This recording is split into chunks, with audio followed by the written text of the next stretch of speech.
so much. Now, from now, we're gonna have a presentation by Michelle Sabert.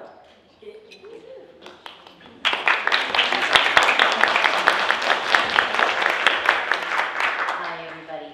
First of all, let me just say how thrilled, how absolutely thrilled I am to be here.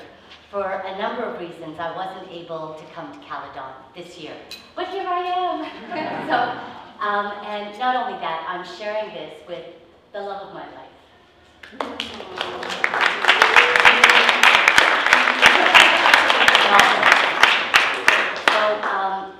In fact, Malcolm and I just came back a month ago from Uganda. We spent, I'm a PhD student, and my research is on the reintegration of formerly abducted young mothers. So Malcolm and I went, he came to Uganda, he volunteered, we did a number of different projects, but this presentation, though, is about peace education, though I have examples from Uganda. So, as I mentioned, it's about peace education. If you think about the words peace and education, first of all, peace means something different to everybody, right? And education also conjures up all kinds of different images, because education has been used in the past and is currently being used in many countries around the world to advance very violent political agendas. So if you think about it, putting those two words together can stir a lot of debate. And that's what I hope we have today. I hope we have a lot of debate. I hope we have a lot of discussion. This is an interactive presentation, so I'm hoping to get your participation. Did that work?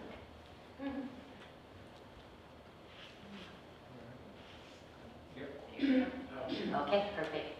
So I'm going to start by talking about the two phases of education.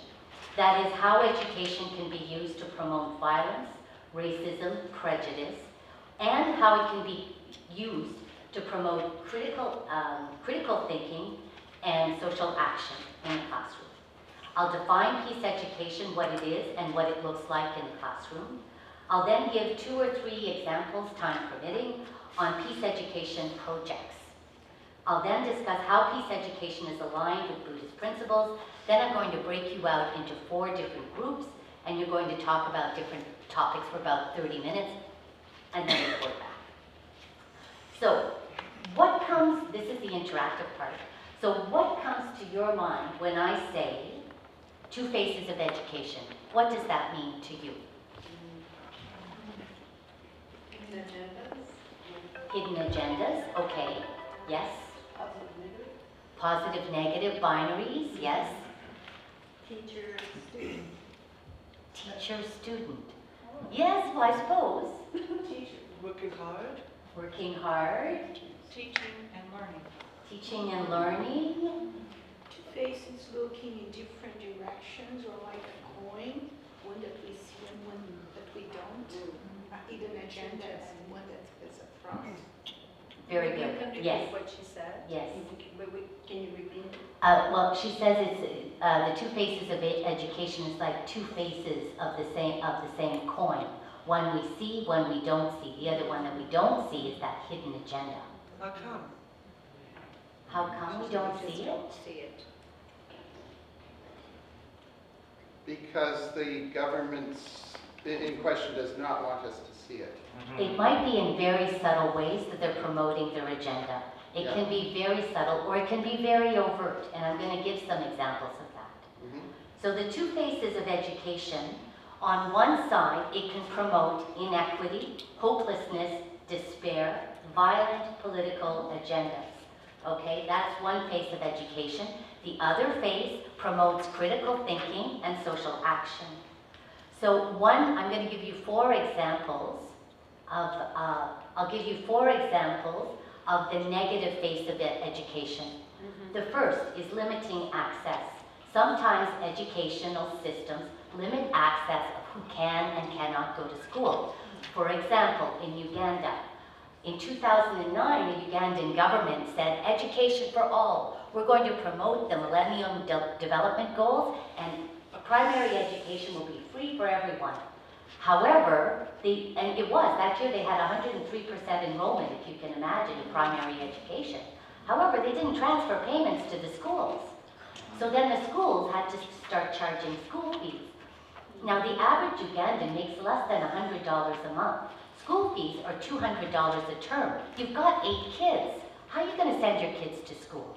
So that's one phase, limiting access. I'll give you an example closer to home. Jeffrey Buffalo. You can hear his story on a CBC podcast, Jeffrey Buffalo. This is such an interesting story, and anybody that's in the mainstream education system here in Canada, primary, secondary, will be able to relate to this. Jeffrey Buffalo was a 10-year-old boy. By the time he was 10 years old, he had missed a whole year of school. Why? Because he kept getting expelled. Jeffrey Buffalo lives in South Porcupine. He's Aboriginal and he has a braid. So since kindergarten, he was bullied and teased. He started fighting back. Well, he kept getting kicked out of school because he was causing such a ruckus. So it's a dilemma. You've got this kid, you've got a whole system that's designed for mainstream kids. If you're not mainstream, by gum, you're in trouble, right? You fall through this cracks. And this little boy fell through the cracks. So Jeffrey Buffalo podcast on CBC, I highly recommend it.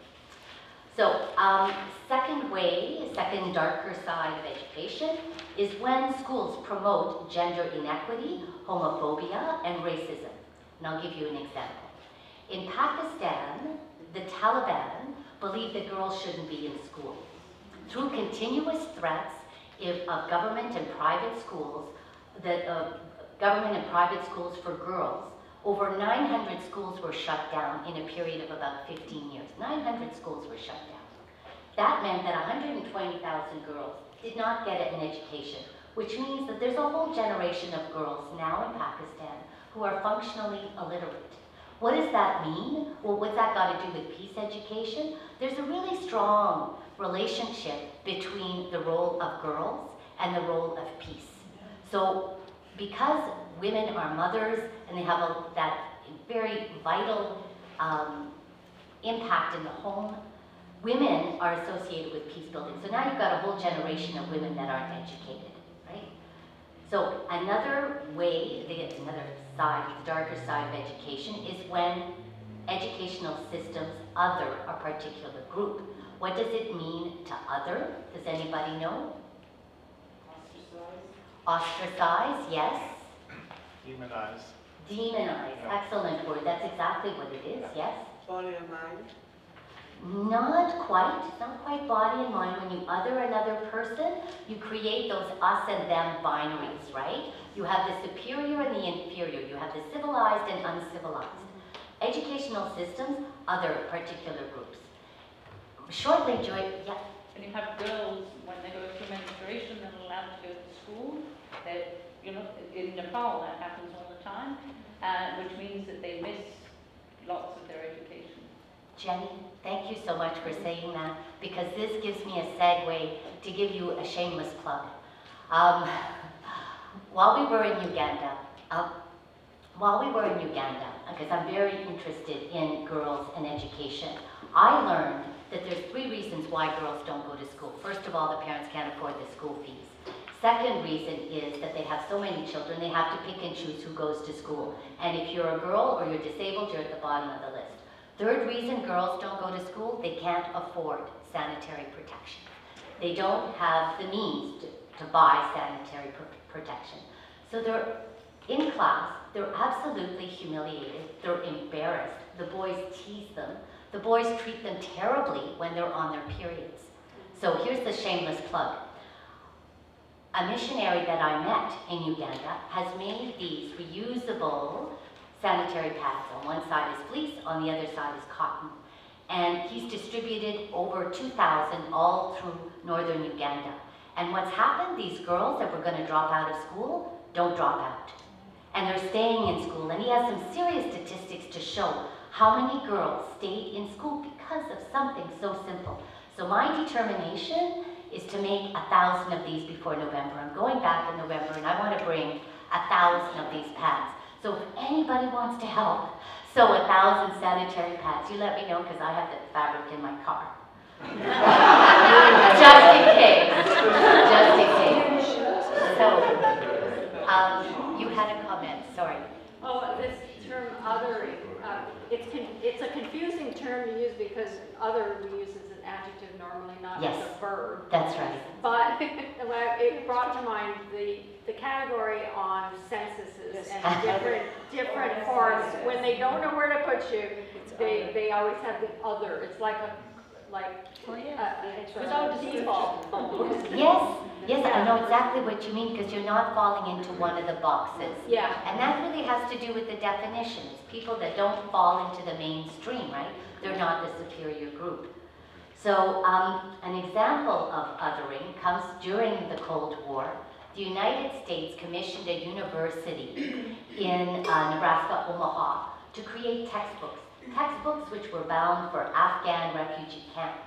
And so this Nebraskan university created the textbook, and one of the examples, it was a math example, the children had to calculate how long it would take for a bullet to hit a Russian's head. Can you imagine?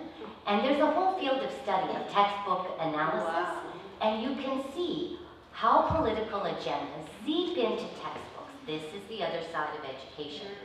Final example I want to give, and there's so many other examples of the darker side of education, is limiting opportunities to speak.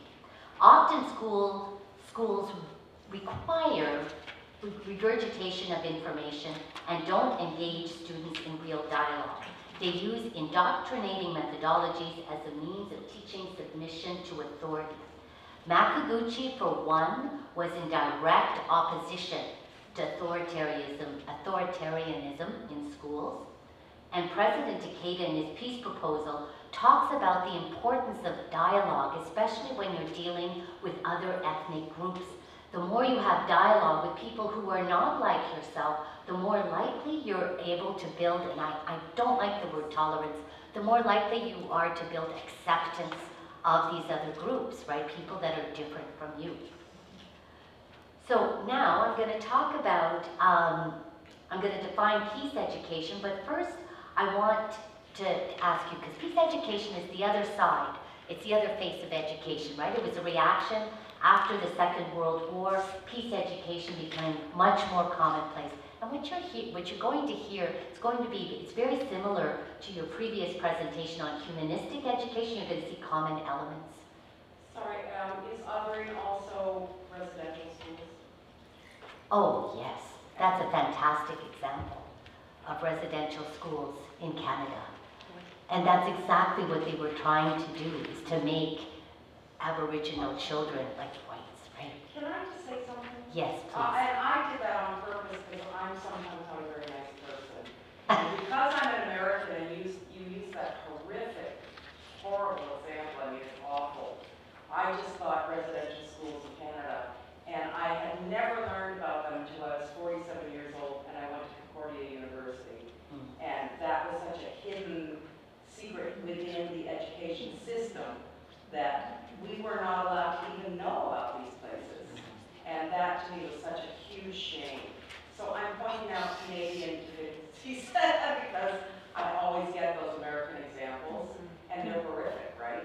But I'm just, I had to tell you why. Yeah, we're Okay. equally bad. We are, Yeah. every country has its secrets, right?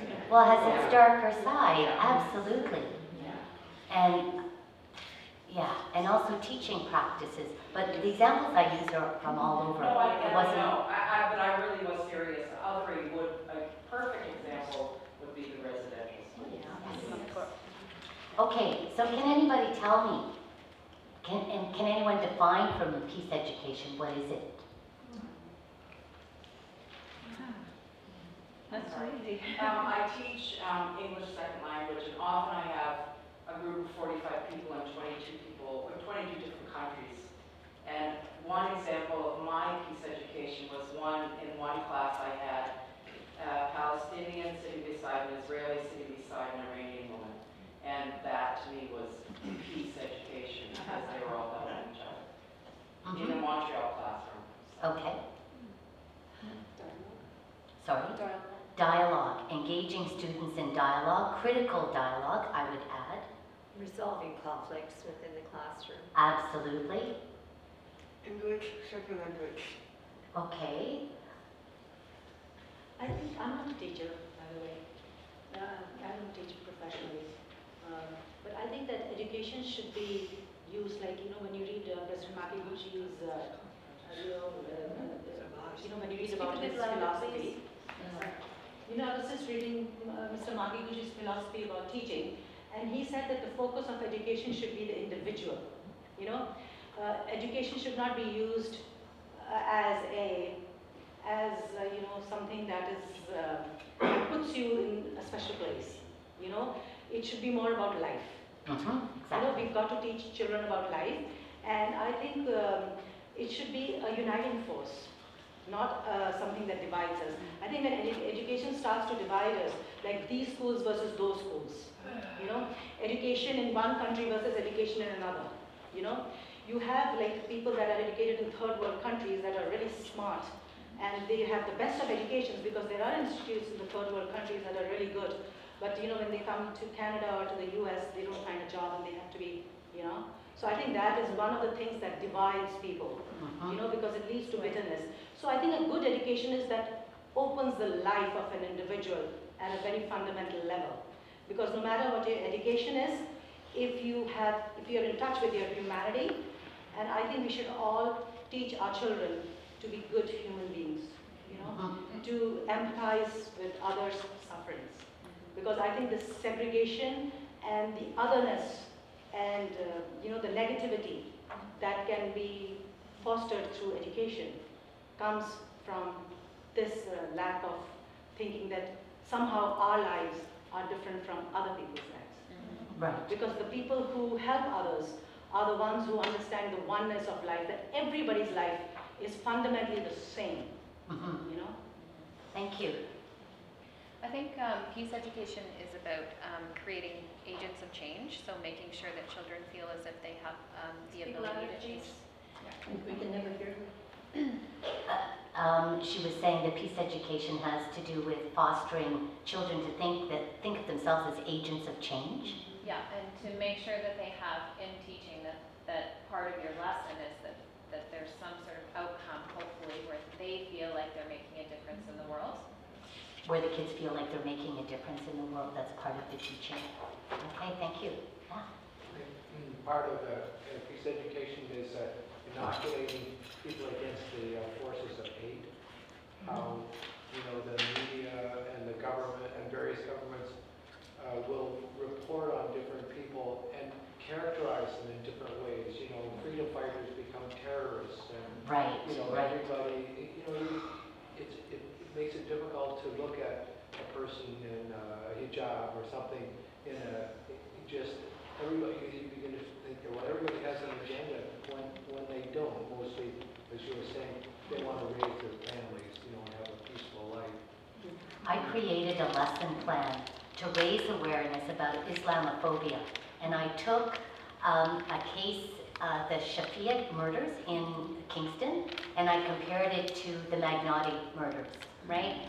And when you look at how the media dealt with both the victims and the perpetrators, right? And how the public response to the victims and the perpetrators is very, very different.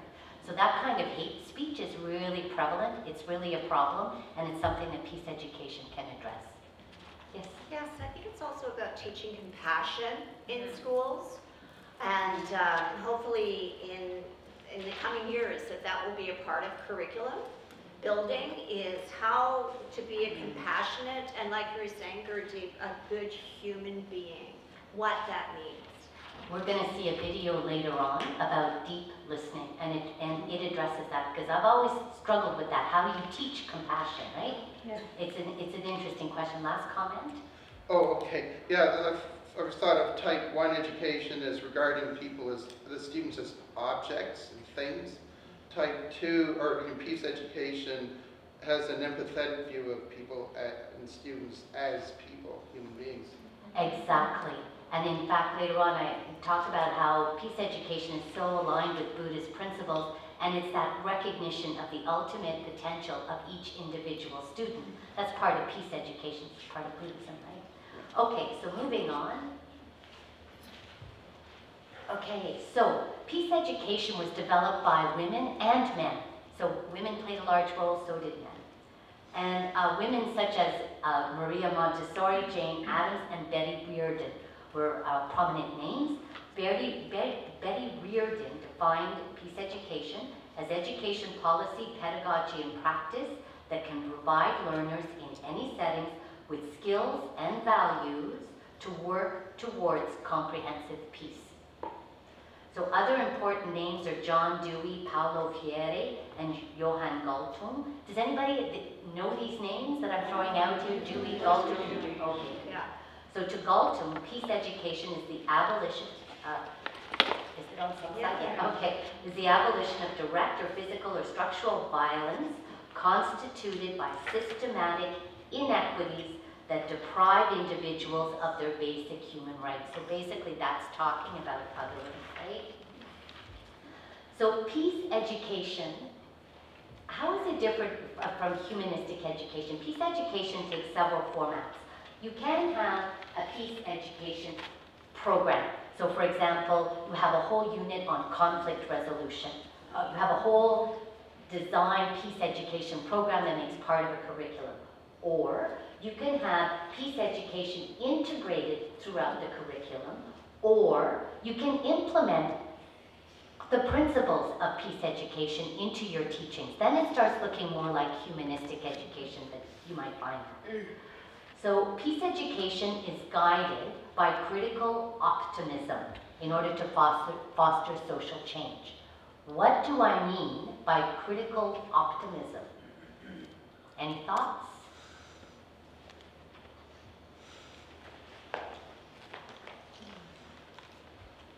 Oh, sorry. Well, I think it's realistic optimism based on critical thinking and reflection rather than just pie in the sky idealism. Excellent. Peace education looks at what is and what ought to be. But that what ought to be is sort of a visioning that's positive and that's optimistic. But the criticality of the whole process is looking at the world with a very critical eye. And where does change have to come from? How can the change take place, right? So that's the part that's a little bit different from humanistic education, is that part where that critical, that getting students to think critically, rather than just accepting what the media says, perhaps about a certain group, you get them to examine, well, look how CBC, look what they said, look what the Globe said, look what look what the Star said, and what's their bias? Why are they looking at it that way? What do you see that's similar? So you get them to look at the world in a critical way, because it's only then can you start working towards social change. So countries that teach peace education, they teach peace education in a way that makes sense depending on the level of conflict in their country. So for example, in Japan, the peace education programs there, the formal one, focuses on nuclear disarmament. In South America, the focus is on human rights. And in the United States, they focus on prejudice, violence, conflict resolution, and environmental issues. So peace education, another purpose is to combat militarism, which is the glorification of violence that we're exposed to every day in movies, in TVs, in video games, right? So part of peace education is to combat those images and those messages that we get from militarism. So what does it look like in the classroom? So what does a peace educator look like? Well, rather than being a sage on the stage, they're a guide on the side. So teachers take the role where they share the power. Does that mean you're all friends with your students? No.